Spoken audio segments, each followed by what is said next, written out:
కాంగ్రెస్ ఏడాది పాలనపై charge sheet విడుదల చేసిన బీజేపీ 6 అబద్దాలు 66 మోసాల పేరిట బీజేపీ చార్జ్ షీట్.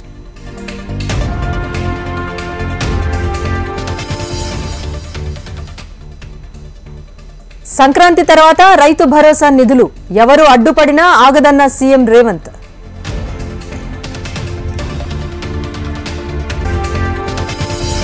తిరుపతి తిరుమలలో ఎడతెరిపి లేకుండా కురుస్తున్న వాన, పాప వినాశనం, శ్రీవారి మెట్టు మార్గాలు మూసివేత.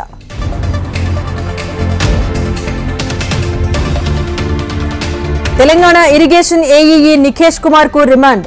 ఈ నెల 13 వరకు రిమాండ్ విధించిన ఏసీబీ జడ్జ్.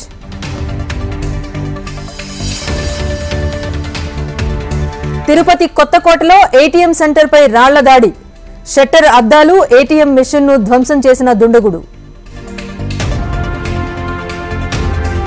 ప్రభుత్వాలు అమరవీరుల కుటుంబాలను ఆదుకోవాలన్న ఈటెల, గన్ పార్క్ వద్ద అమరుడు కృష్ణయ్యకు మల్కాజ్గిరి ఎంపీ నివాళులు. పాలమూరు సభతో రైతులకు ఒరిగిందేమీ లేదు, రైతు బంధు ఎగ్గొట్టేందుకు ప్రభుత్వం చూస్తోందన్న నిరంజన్ రెడ్డి.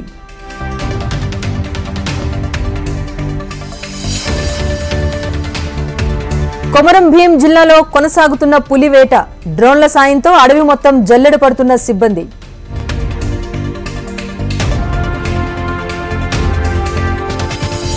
ఉమ్మడి నెల్లూరు జిల్లాపై ఫెంగల్ తుపాను ప్రభావం, తీర ప్రాంత మండలాల్లో వరద కారణంగా స్తంభించిన జనజీవనం. పవన్ పర్యటనలో ఎన్నో అంశాలు వెలుగులోకొచ్చాయి, దేశ భద్రతకు భంగం కలిగించేలా స్మగ్లింగ్ చేస్తున్నారన్న నాదెండ్ల.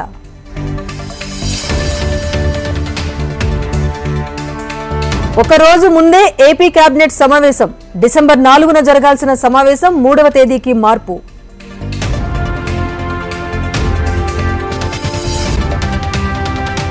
రైతు పండుగ చూసి కేటీఆర్, హరీష్ రావుకు నిద్ర పట్టడం లేదు, సోషల్ మీడియాతో తిమ్మిని బమ్మిని చేస్తున్నారంటూ జూపల్లి ఆగ్రహం.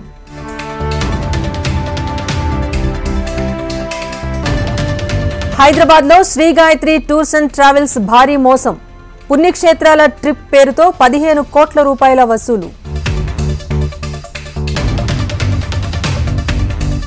భద్రాద్రి కొత్తగూడెం జిల్లా గుమ్మడివల్లిలో రైతుల ఆందోళన, పెదవాగు ప్రాజెక్టు భూములు అన్యాక్రాంతమవుతున్నాయంటూ ఆరోపణ. హైదరాబాద్ లో సౌకర్యాలు లేక రోగుల ఇబ్బంది, పట్టించుకోని అధికారులు, స్థానికుల ఆగ్రహం.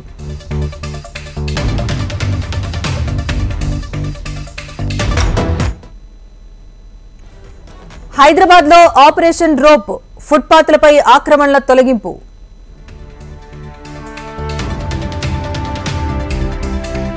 ఎంపీగా వాయనాడ్లో ప్రకటించిన ప్రియాంక గాంధీ, వాయనాడ్ అభివృద్ధే తన లక్ష్యమంటూ వెల్లడి.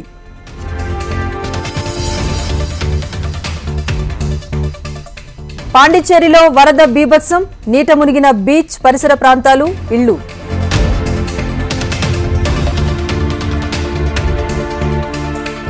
బిగ్ అనౌన్స్మెంట్ తో కాంగ్రెస్ కు షాక్ ఇచ్చిన కేజ్రీవాల్, ఢిల్లీ అసెంబ్లీ ఎన్నికల్లో ఒంటరి పోరుకు సిద్ధమైన మాజీ సీఎం.